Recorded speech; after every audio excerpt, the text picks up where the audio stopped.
welcome back to another video. Actually surprised I'm in a stable enough state to record due to certain things happening. But I think it's better for me to just continue doing regular things, keeping everything good, trying anyway. Anyway, we finished off with Cerberus's last date, which was surprisingly deep, which is what caught me off guard. Hang on, I'm gonna do something very quickly here because this is kind of hurting my ears now. There we go.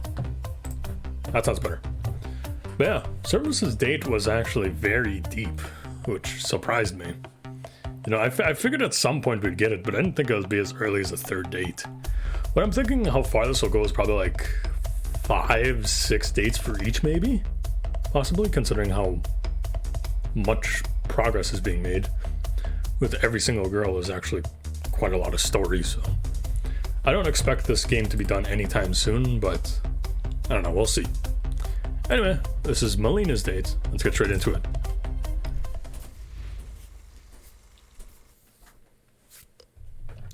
Your mental state is not the best it's ever been. Oh boy, that's a statement that I can relate to. The stress of trying to find time for all the girls while also keeping a watchful eye out for the dethroned Lord of Hell is taking its toll, fraying your already stretched nerves to their bare ends. What you'd really like to do is take a vacation, get someplace far, far away, preferably to an island resort with unlimited mimosas. Unfortunately, the thought of trying to get all 9 girls through airport security without causing a scene proves too much of a hurdle for you to clear. For now, at any rate. Yeah, good luck trying to control Cerberus and Zadrada. Fortunately, in the meanwhile, you have alcohol. A stalwart and a dependable, rather addictive way to numb out the world around you, rendering the clawing worries into nothing more than a dull sense of existential dread. A dependable way, that is. Until now. You're standing in front of what was once the bar cabinet. Stretched thin ever since Malina moved into the house, your overworked liquor cabinet appears to have finally given up the ghost. Your small reserve of top-shelf booze has been thoroughly plundered. The only object remaining is a half-empty bottle of martini olives rolling forlornly at the far end of the oaken chamber. Well, that can't be good. While Zadrada and the other demons do partake in alcohol from time to time, there's really only one demon capable of clearing out the cabinet in such a short amount of time. One which, coincidentally, has been suspiciously absent from day-to-day activity. I wonder if Malina was the one who cleared out Knight's supply of booze. Ever since her embarrassment during the class dates, Malina has remained largely in her room, not even coming out for the communal movie night. Her persistent lack of communication with the rest of the house is starting to weigh on you. Making a mental note to restock the cabinet soon, you decide to head upstairs to see if she's willing to talk with you today. You make your way up to the door of the attic, but silence is the only thing that answers your inquisitive knocking. Undaunted, you call up the ladder, hoping your voice will garner what attention your knocking cannot. Malina, are you doing okay up there? No answer. You try again. Everyone wants to see you again. Why don't you come eat dinner with us tonight? The silence hangs like an obese fruit bat in the wake of your knocking. Well, if you change your mind, we'd love to have you join us. You pause for a moment, then add, I'd love to have you there. The trapdoor creaks open and a thick, slurred voice comes trickling down the stairs. No, and stop bothering me, Taker. I'm too hungover for this sort of thing. Before you can finish your thought, the trapdoor back into place with a dusty thump. Drawn by the noise, one of Cerberus's heads poke around the corner, quickly joined by a second or third. It's no use when she's like this, you know? I take it this isn't the first tantrum she's thrown. It's useless to try to squeeze a normal interaction out of her when she's on one of her legendary binges. We haven't even seen her this upset since that one time Zadrada used her limited edition console as an ashtray. Oh boy. How long did she sulk for? About 5, I think? Days? That's not 2 years. That'll be a problem. There's got to be a way to make her snap out of it early. This isn't exactly a convenient time for it. Should I let it run its course? Or maybe... Your floundering is cut short by Cerberus, who seems well versed on the subject of Malina's mood swings. It may sound silly, but sulking and hiding is her way of asking for attention. Okay, I still think that an animation of Cerberus is adorable. But isn't that what I was doing? Or is trying to talk to her the wrong kind of attention? Cerberus shakes her head. It's more complicated than that. She's not going to open up that easily. We'd recommend bringing her a gift to show her that you care about her. Like a stick. Or the newspaper. Yeah, typical. Thanks for the suggestion, Cerberus, but I think Malina wants something a little more personal. What about something special to drink? If I could find a spirit that really speaks to her, she might be willing to open up enough to let me back in.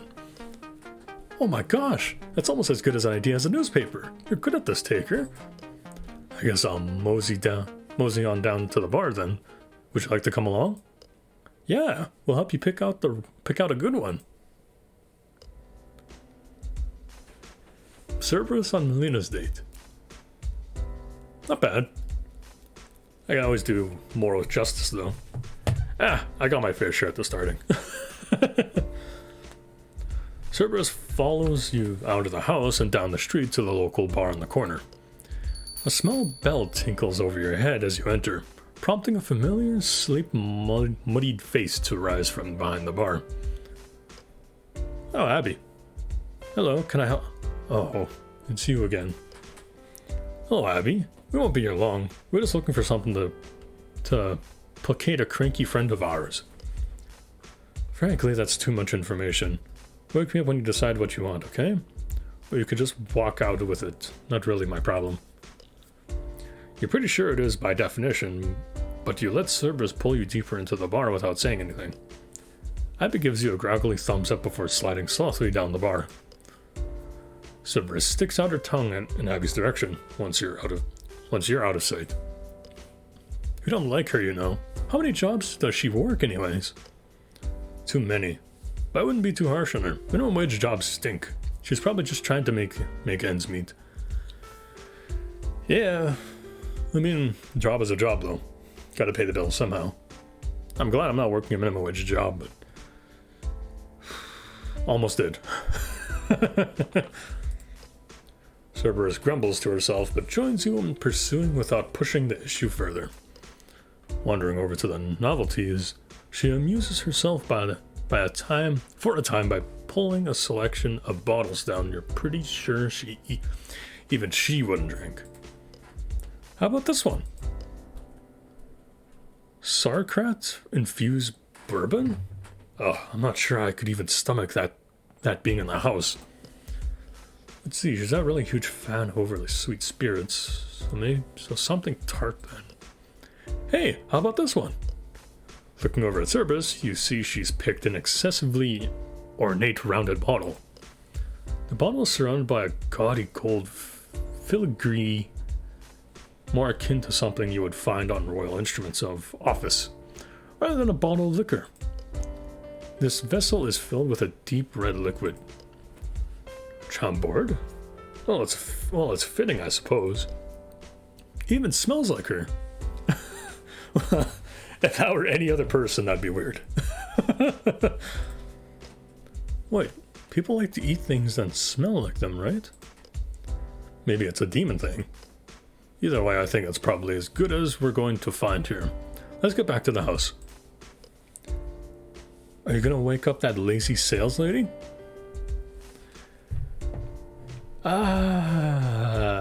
I mean, She said she didn't care if you walked out with the bottle, eh? I think it would be in our better interest not to wake Abby. But then again, I don't think stealing's the right thing either. I mean, can I just hope that when I don't wake Abby, I just leave the money on the, I don't know, somewhere near the till and then just walk away? Yeah, I'm gonna do that. You'd hate to disturb someone in such an obvious need of sleep. Leaving a couple of bills on the counter. Oh, thank you. Counter, you walk out of the shop, Cerberus close behind. Cerberus parts from you as you head towards the staircase, instead meandering off towards the kitchen in search of a snack. Alone once more, you head back up to Malina's room, stopping only to grab a couple of wine glasses from Lucifer's collection. This time around, your knocking on the trapdoor is met with an immediate response. Leave me alone! I told you I'm not interested in entertaining your bumbling attempts at romance. That's quite a shame. I suppose I'll have to enjoy this bottle of champagne all on my own. Taking a seat on one of the ladder rungs, you uncork the bottle and pour the aromatic liquid into a small crystal glass. As you go to take a sip, the curious noise sounds above you, just as you predicted it would. You smile to yourself as the trapdoor to Malina's attic cracks open a fraction of an inch. A pair of red-rimmed eyes quickly take stock of the situation before withdrawing. The eyes are almost immediately replaced by a pale fingered hand which gently lifts the trapdoor another few inches off the ground before reaching down the wooden slates of the ladder. Wordlessly, you pour another glass full of the berry-scented liquor, and gently place it in the palm of the inquisitive hand. Grasping the vessel carefully, the hand retreats back up into the attic. Another moment passes in silence before the hand emerges once again from the trapdoor, placing the empty glass on the wooden stair conspicuously close to the bottle. Taking the hint, you refill the glass and it's quickly withdrawn. At last, you decide to break the silence. I'm sorry about the last date. I should have put my foot down when Zadrada barged in. I thought letting you rash things out with your sister would be good for you, especially if you could beat her at something. It's not entirely your fault, you know. Zadrada used to winning and throws temper tantrums when things don't go the way she wants them to. Even if I had beaten her, she would have found some way to ruin our evening. She always does, you know. You two have been feuding for how long now? Long time, years, decades, centuries. What happened? It's not uncommon for sisters to fight, even here in the mortal world, but to be locked in sustained combat for that long, there has to be a reason. Silence fills the hallway, and for a moment you wonder if you've pushed too far into Malina's past. However, after what feels like an eternity, Malina answers your question. It's complicated, and I'd have to start from the beginning. If you really want to know, I guess you should come upstairs. Just make sure you bring that bottle. Ooh, that's a nice picture. Malina's room has undergone a bit of a transformation since you last were there. Heavy, dark cloths have been draped over the windows, making the room feel claustrophobic, closed off from the rest of the world. Malina's normally clean room has been subverted by lazy hands of constant habitation. Clothes lay strewn over her couch and unmade bed, and her minibar has been ransacked, its bottles... What? Desiccated? Desiccated? So I'm assuming. And left forgotten on the floor to be slowly subsumed by the rising tide of clothes. The overbright glare of Malina's computer is the only source of illumination of the gloomy atmosphere, and it casts the room into uncomfortably stark relief, shadows looming at odd angles upon the walls. At the center of the bed lamp, Malina stands, wobbling back and forth from drink, lack of sleep, or some combination of the two. Grimacing, she extends her glass and, against your better judgment, you pour her another drink. The two of you sit on the floor, Malina facing towards the window, and you the wall. She sighs. There's a lot to go through.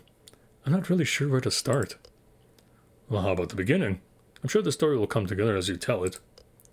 Malina sighs and leans back into your shoulder. At first her words come forth hastily, almost as if she's forcing them out into the open. Back in Helltaker and we didn't live quite like the others.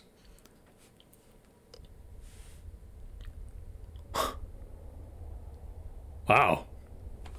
That's some... Alright, I'm not gonna lie, I really like that art.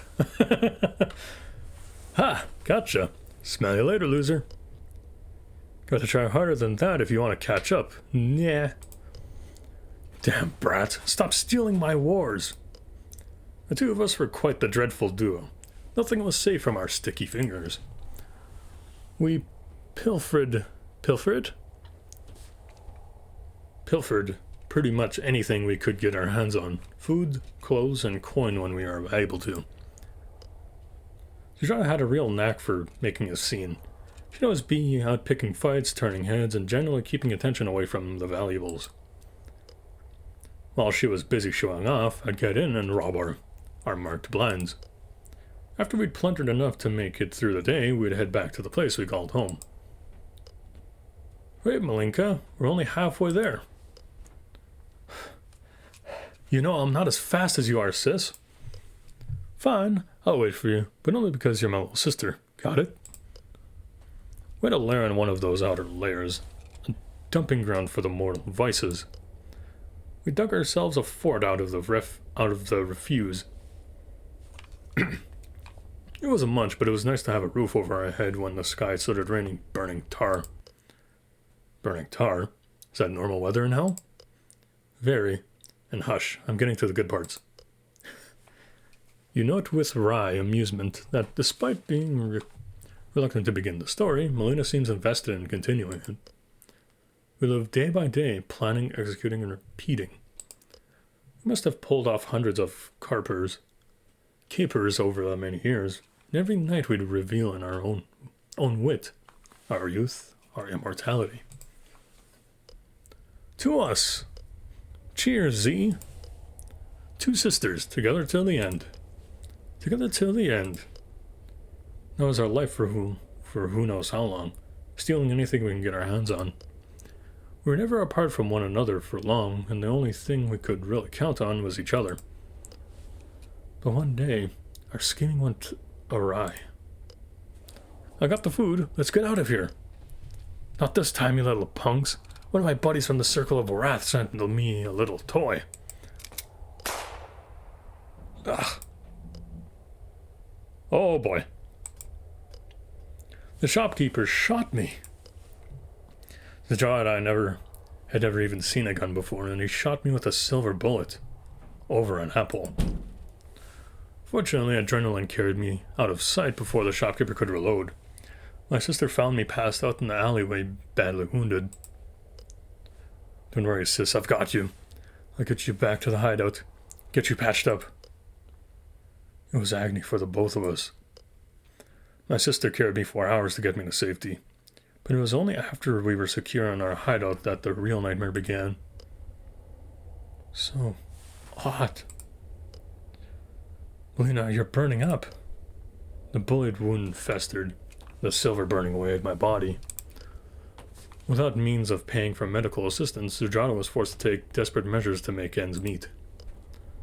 She fought tooth and nail for my survival, taking on gangs, chop shops, anyone who might have a cure. Malinka, I managed to find some medicine for you. You don't have any money. How did you... Sujata, you've been picking fights with the gangs again, haven't you? Don't worry about your big sis. There's no cocksucker out there bad enough to beat me in a fight when my baby sister's life is on the line. And take this medicine and try to get some sleep. Okay, but you have to promise to be careful out there. I promise. I'll have you back on your feet in no time. I'll never abandon my baby sister. It didn't last forever. If an injury doesn't kill a demon outright, they usually recover, given enough time. Sudrada's plundering tipped the balance in my favor, and slowly but surely, I began to recover. Confined to our hideout, boredom now was my principal concern. How are you doing today, sis? Better. I managed to drink some tea today. You started to recover. That's good to hear. We'll be back on the street in no time at all. By the way, I found something for you. Should help to keep you from going crazy with boredom. A Funtendo? What the heck is this? It's a game console. They're all the rage on the surface. Funtendo. I think we all know what that is. You could play electronic games on them. I figured you'd want something to do stuck here. I'm not sure, but I'll try it. Thanks for thinking of me, Zadrada. Anything for my baby sister. We're in this together till the end. Together till the end. Nothing to do all day. I quickly became enamored with the console. The games I had were pretty terrible now that I think about it, but I love playing them anyway. There's even a 2-player mode. Nice. Up for a round with your older sister, Malina? Sure. I'll warn you though, I've been playing all day. So John has a natural talent for competition. I didn't stand a chance. You got me. How are you so good at a game you've never played? Because I'm top dog. That's why. Nobody's getting the better of me. Still, with nothing to do but play video games all day, a natural escalation in my skills was inevitable.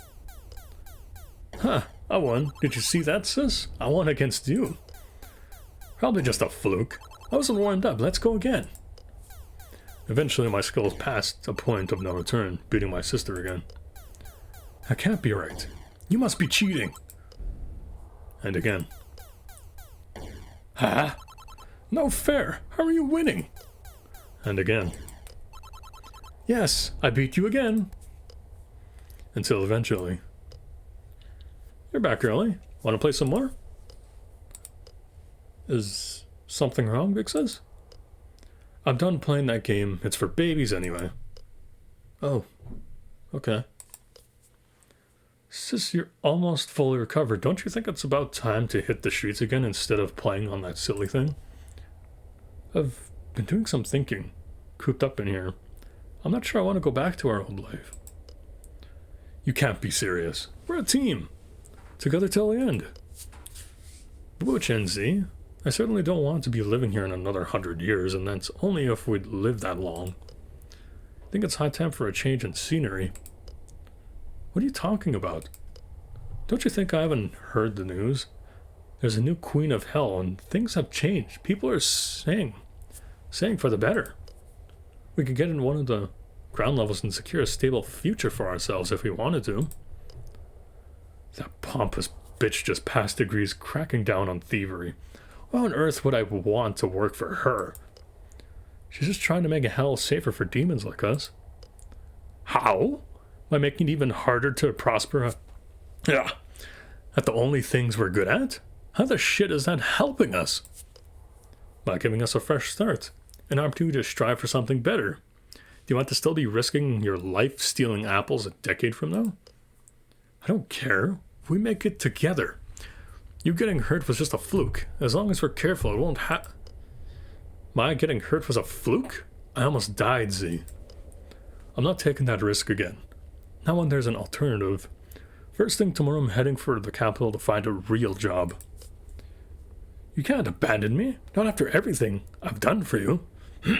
I won't let you. You won't let me? I'm your sister, Zadrada.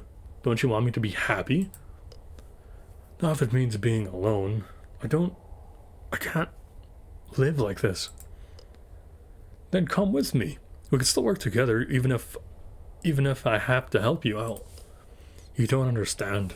I'm not taking some orders from some brown-nosed bureaucrat just because my own sister blackmailing me into it. Z, I'm not trying to blackmail you.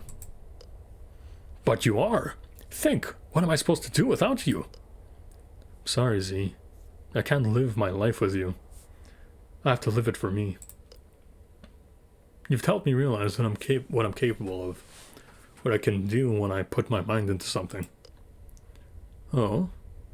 So you beat your big sister in a game for children, and now you're ready to take on the world? Face it, Malinka, you're nothing without me. I'm not just your little sister anymore, Z. But if this is the way things have to be, then I hope you can find in your heart to accept me someday. Don't care how long it takes, I won't give up. I'll never give in until I have my baby sister back again. I didn't wait until morning. I left that night, making the long journey through the rings of hell all on my own. You didn't wait to say goodbye to Zadrada? No, I'd said everything that needed to be said. I knew that if I stayed, she would only try to stop me from leaving. I wasn't certain Zadrada wouldn't physically try to keep me from leaving, but was under no illusion as to my ability to resist her if she decided to do so. That must have been hard.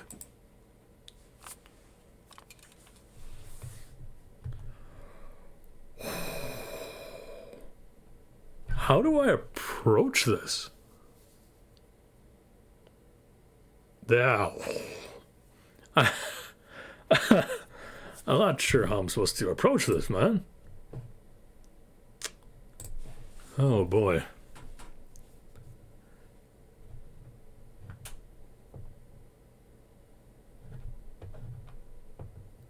I think it's better to stay focused on Malina at this point. Because I think, heeding Cerberus's words, she did say that she wants attention. So I think putting attention both on her and Zadrada at this point, even after that story, would kind of be bad. Just saying. That's my thoughts anyway. So I'm thinking that we should try to just stay on you. That's what I'm thinking. Leaving behind the only person you knew you could count on. Amelia scrunches her legs into her chest, tail draped listlessly on the floor. It was. I knew that I might be throwing my life away if I left, but I was certain that I would be throwing my life away if I stayed. Sometimes in life, you have to seek a risk through if you want to effect a meaningful change. Have you ever regretted your choices that you made that day? Lena shakes her head, resolute. Never. I may have lost my big sister, but I found myself. Sometimes you have to burn your bridges to see the light.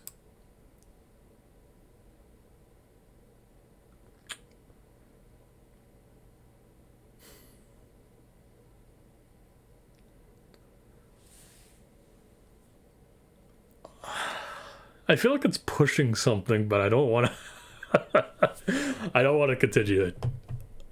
Like, it's pushing Zadrada into this, but I think it's better if I keep stayed on Malina. That's my thoughts anyway. So I'm gonna go with this one. Maybe that's for the best. People change, people grow apart. I can only assume that same holds true for demons. I think so too. Zadrada and I have grown so far apart. Maybe she's finally ready to give up the fight and let me go. Malina will think on what you've said. Thanks for listening to my story. I think I'm ready to be part of the house again. Thank you for sharing.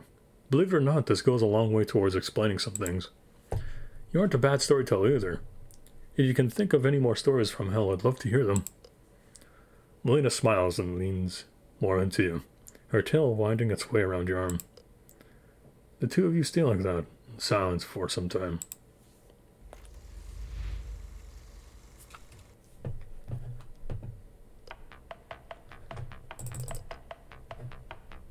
Wow.